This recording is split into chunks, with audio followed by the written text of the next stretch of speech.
আসসালামু আলাইকুম। দুপুর 2টার শীর্ষ সংবাদে স্বাগত জানাচ্ছি আমি শাহনাজ পারভীন। পদত্যাগের ঘোষণা আউয়াল কমিশনের। দেশের পূর্বাঞ্চলে বন্যায় ক্ষতিগ্রস্তদের জন্য তহবিল গঠন জাতিসংঘের। স্বৈরাচার পতনের 1 মাস। পাচারের টাকায় সিঙ্গাপুরের শীর্ষ ধনী সামিটের আজিজ খান। বৈষম্য বিরোধী ছাত্র আন্দোলনের শহীদি মার্চ যেসব রাস্তা দিয়ে যাবে। সোনাগাজীতে আগ্রা শিরূপে নদী ভাঙন, আতঙ্কে উপকূলবাসী। সাবেক সংসদ সদস্যদের গাড়ি বিলাস, ব্যারিস্টার সুমন কিনেছেন সবচেয়ে দামিটি, দ্বিতীয় সাকিব। আগ্নেয়াস্ত্র জমা দেননি আওয়ামী লীগের 52 নেতাকর্মী, উদ্ধারে মাঠে যৌথ বাহিনী। কুমিল্লায় শিশু ও স্কুল ছাত্রীসহ 3 জনকে হত্যা। সাগরে আবার লঘুচাপ, দেশের 8 অঞ্চলে বজ্রবৃষ্টির আভাস। চট্টগ্রাম বন্দরে বিপুল পরিমাণ বিদেশি মদ জব্দ। এবং ভারতে 40 জন মুসলমানকে বিদেশি অভিযোগে বন্দি শিবিরে প্রেরণ। শুনছিলেন শিরোনাম, এবার বিস্তারিত।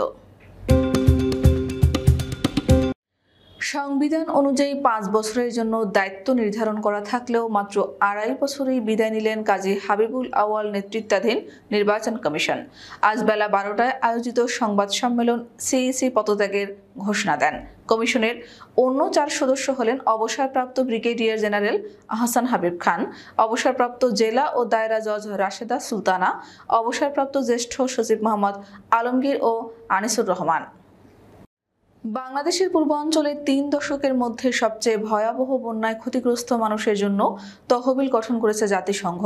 বুধবার সংস্থাটির নিয়মিত ব্রিফিংয়ে সাংবাদিকদের সঙ্গে আলাপকালে এ তথ্য জানিয়েছেন জাতিসংঘ মহাসচিব অ্যান্তনিও গুতেরার মুখপাত্র স্টিফেন ডুজারিক। তিনি বলেছেন, আমরা আপনাদের জানাতে চাই, বাংলাদেশে জাতিসংঘের জরুরি ত্রাণ সমন্বয়কারী জয়েস মসুয়া জাতিসংঘের নিজস্ব সেন্ট্রাল ইমার্জেন্সি রেসপন্স ফান্ড থেকে $4 মিলিয়ন বরাদ্দ করেছেন। বন্যায় ক্ষতির পরিমাণ উল্লেখ করে ডুজারিক আরও বলেন, গত মাসের শেষ থেকে বন্যায় বাংলাদেশে প্রায় 60 লাখ মানুষ ক্ষতিগ্রস্ত হয়েছে। এই তহবিলের অর্থ বন্যায় ক্ষতিগ্রস্তদের জন্য ব্যয় করা হবে। স্বৈরাচারী শাসক শেখ হাসিনার কবলমুক্ত হওয়ার 1 মাস পার করেছে বাংলাদেশ।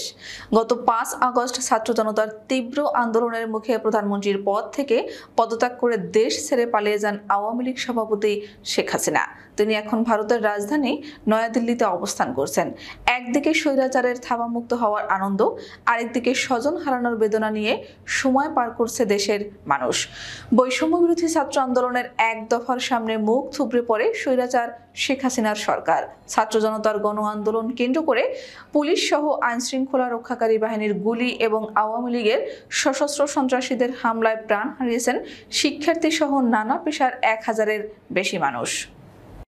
সিঙ্গাপুরের শীর্ষ 50 ধনীর তালিকাতে রয়েছেন বাংলাদেশের সামিট গ্রুপের চেয়ারম্যান মোহাম্মদ আজিজ খান। বর্তমানে তিনি সিঙ্গাপুরের শীর্ষ ধনী। যুক্তরাষ্ট্র ভিত্তিক ব্যবসা বাণিজ্য বিষয়ক সাময়িকী ফোর্বস গত বছর সেপ্টেম্বর পর্যন্ত নিরীক্ষা ও পরিসংখ্যান অনুযায়ী তার এই অবস্থান তুলে ধরেছে। ফোর্বসে প্রকাশিত 2024 সালের ধনকুবের তালিকায় বিশ্বের শীর্ষ ধনীদের সারিতেই আছেন মোহাম্মদ আজিজ খান। সরকারি চাকুরিতে কোটা সংস্কার থেকে শুরু করে সরকার পতনের দাবিতে বৈষম্য বিরোধী ছাত্র আন্দোলনের লাগাতার কর্মসূচি চলাকালে নিহতদের স্মরণে এবং আওয়ামী লীগ সরকারের পতনের 1 মাস পূর্তি উপলক্ষে আজ বৃহস্পতিবার শহীদি মার্চ কর্মসূচি পালন করা হবে বলে আন্দোলনের কেন্দ্রীয় সমন্বয়কদের পক্ষ থেকে বলা হয়েছে। বুধবার দুপুরের দিকে ঢাকা বিশ্ববিদ্যালয়ের ছাত্র শিক্ষক কেন্দ্রে এক সংবাদ সম্মেলনে বৈষম্য বিরোধী ছাত্র আন্দোলনের অন্যতম সমন্বয়ক সার্জিস আলম শহীদি মার্চ কর্মসূচি ঘোষণা করেন। সমন্বয়ক সার্জিস আলম আরও জানান, আজ বেলা 3টায় ঢাকায় শহীদি মার্চ শুরু হবে ঢাকা বিশ্ববিদ্যালয়ের রাজু ভাস্কর্যের সামনে থেকে। এরপর নীলক্ষেত, নিউ মার্কেট, কলাবাগান, মিরপুর রোড ধরে মানিক মিয়া অ্যাভিনিউ ও সংসদ ভবনের সামনে দিয়ে ফার্মগেট, কাউরান বাজার, শাহবাগ ও রাজু ভাস্কর্য হয়ে কেন্দ্রীয় শহীদ মিনারে গিয়ে কর্মসূচি শেষ হবে। পানির প্রবল স্রোত ও মুসাপুর রেগুলেটর ভেঙে পড়ায় ফেনীর সোনাগাজী উপজেলার চর দরবেশ ইউনিয়নের কাজিরহাটে বিলীন হচ্ছে উপকূলীয় এলাকা। এবারের বন্যায় নদীর পাড়ে তীব্র ভাঙন দেখা দিয়েছে। এতে ভিটে মাটি হারিয়ে পথে নামার শঙ্কায় ওই এলাকায় বসবাসকারী প্রায় 200 পরিবার আতঙ্কে দিন পার করছে। স্থানীয় সূত্রে জানা গেছে, নদী ভাঙনে গত 5 বছরে এই অঞ্চলের 50টির বেশি পরিবারের ভিটে মাটি নদীগর্ভে হারিয়ে গেছে। এবারের বন্যায় এ ভাঙন তীব্র আকার ধারণ করেছে। গত 26 আগস্ট মুসাপুর রেগুলেটর ভেঙে পড়ার পরপরই প্রবল স্রোত আর বিপরীত দিক থেকে আসা জোয়ারের পানির তোড়ে নদীর কূলে বড় বড় ফাটল দেখা দিয়ে মাটি ভেঙে নদীতে তলিয়ে যাচ্ছে। জাপানের টয়োটা ব্র্যান্ডের ল্যান্ড ক্রুজার FJA 300W মডেলের গাড়ির শুল্কমুক্ত সুবিধায় আমদানি করেছেন সাবেক সংসদ সদস্য সৈয়দ সাইদুল হক সুমন, যিনি ব্যারিস্টার সুমন নামে বেশি পরিচিত।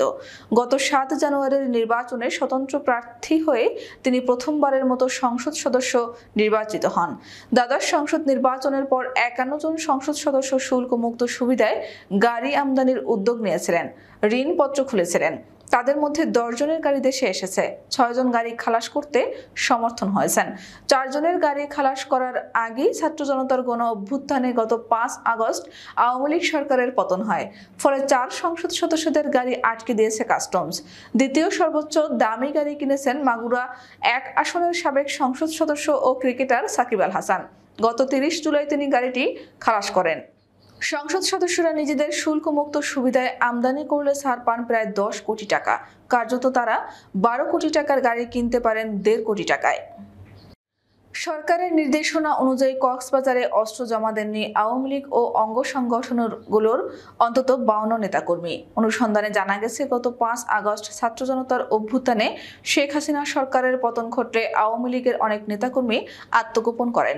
নেতাদের মধ্যে অনেকে বিদেশে পালিয়ে গেছেন বলে খবর রয়েছে। এ কারণে অনেকের পক্ষে লাইসেন্স করা অস্ত্র জমা দেওয়া সম্ভব হয়নি বলে জানান নাম প্রকাশে অনিচ্ছুক দলের কয়েকজন নেতা। হোমনা উপজেলার বড় ঘাগটিয়ায় গ্রামের এক শিশু ও এক স্কুল ছাত্রী সহ 3 জনকে হত্যা করেছে দুর্বৃত্তরা। 3 জনকে শ্বাসরোধে হত্যা করা হয়েছে বলে প্রাথমিকভাবে জানিয়েছেন হোমনা ওসি মোহাম্মদ জয়নাল আবেদিন। তাদের মাথাতেও আঘাতের চিহ্ন রয়েছে।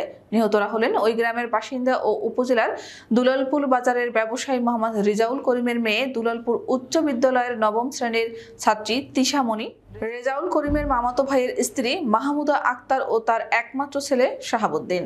বুধবার রাত থেকে বৃহস্পতিবার সকাল 8:30টার মধ্যে এ ঘটনা ঘটে। বঙ্গোপসাগরে আবারও একটি লঘুচাপ সৃষ্টি হয়েছে।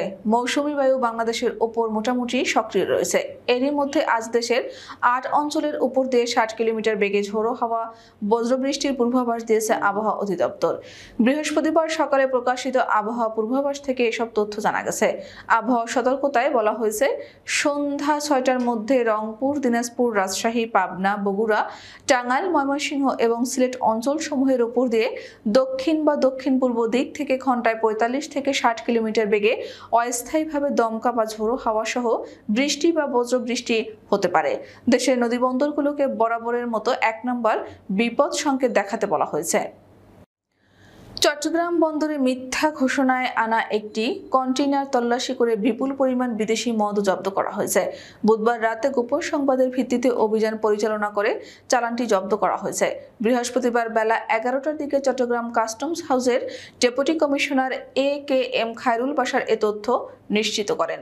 কাস্টমস হাউসের ডেপুটি কমিশনার গণমাধ্যমকে বলেন, গত রাতে গোপন সংবাদের ভিত্তিতে একটি মদের চালান জব্দ করেছে কাস্টমসের audit, investigation and research team.